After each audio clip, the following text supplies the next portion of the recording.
இப்போ நம்ம கூலி படத்தை பற்றி என்ன சொல்கிறதுனா, காலையிலேருந்து ஆரம்பிச்சிட்டாங்க. ஃபுல்லாக வந்து அங்கங்கே பார்க்குறப்போ நெகட்டிவ் ரிவ்யூ போயிட்டுருக்கு, மிக்ஸ்டு ரிவ்யூ போயிட்டுருக்கு. பாசிட்டிவ் ரிவ்யூ ரொம்ப கம்மியாக தான் இருந்துச்சு. என்னடா படம் வந்து சுமாராக தான் இருக்கும் போல், மொக்கையாக எடுத்துருப்பானுங்க போல், இல்லை ரொம்ப வந்து லேக் அடிக்குது போல் அப்படிங்கிற ஒரு மைண்ட் செட்டில் நான் போனேன். போய் உட்காந்து படம் ஸ்டார்டிங்லாம் எப்போதும் போல் வழக்கம் போல் தலைவருக்கு டைட்டில் கார்டு, அதுக்கப்புறம் தலைவர் இன்ட்ரோ அப்படின்னு சீன்ஸ் போயிட்டுருக்கு. ஆரம்பத்துலேருந்து கதைக்குள்ளே போயாச்சு. படத்தில் கதை இருக்குது, உண்மையிலே ஒரு நல்ல கதை இருக்குது படத்துக்குள்ளே. ஸோ அப்படி ட்ராவல் ஆகிட்டுருக்கு, ஒவ்வொரு கேரக்டர் இன்ட்ரோ ஆகுது, அப்புறம் ரஜினி என்ன பண்ணுறதுன்னு காமிக்கிறாங்க, இப்படியே போயிட்டுருக்கு. கதை நான் சொல்ல விரும்பல, பட் என்னோட எக்ஸ்பீரியன்ஸ் மட்டும் சொல்கிறேன்.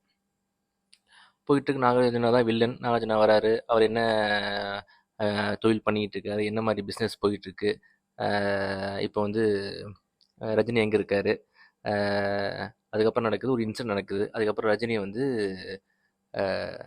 அந்த அந்த இன்சிடென்ட்டுக்கு அப்புறம் ரஜினி வந்து நாகார்ஜுனாவை தேடி போக வேண்டிய சூழ்நிலை வருது. அதுக்கப்புறம் என்ன நடக்குதுங்கிறது தான் கதை. இதில் ஷௌபின் என்ன பண்ணுறாரு, சத்யராஜ் என்ன ரோலு, அப்புறம் ஸ்ருதிஹாசன் என்ன ரோல்னு எல்லாமே படம் பார்க்குறப்ப தான் உங்களுக்கு வந்து நல்லா புரியும்.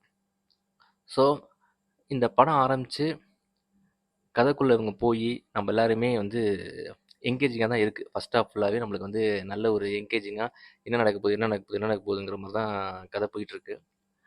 இன்டர்வல் சீனில் செம்மையாக முடிக்கிறாங்க.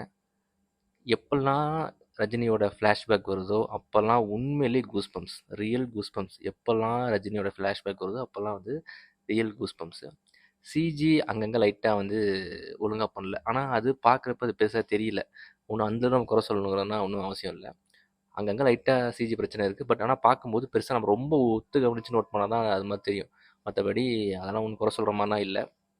ஆனால் ஃபஸ்ட் ஹாஃப் வந்து பயங்கரமாகவே வந்து நல்ல சீட் எட்ஜாக உட்காந்து அடுத்து நடக்க போகுதுங்கிற மாதிரி பார்த்துட்டு போகிற மாதிரி தான் இருக்குது. இன்டர்வெல்லில் பேங்கராக வந்து இன்டர்வெல்லில் முடிக்கிறாங்க, செம்மையாக இருக்குது. இன்டர்வல் முடிஞ்சு வந்ததுக்கப்புறம் என்ன ஆகுது அப்படின்னா, மறுபடியும் ஆரம்பிக்கிறாங்க, மறுபடியும் போயிட்டுருக்கு.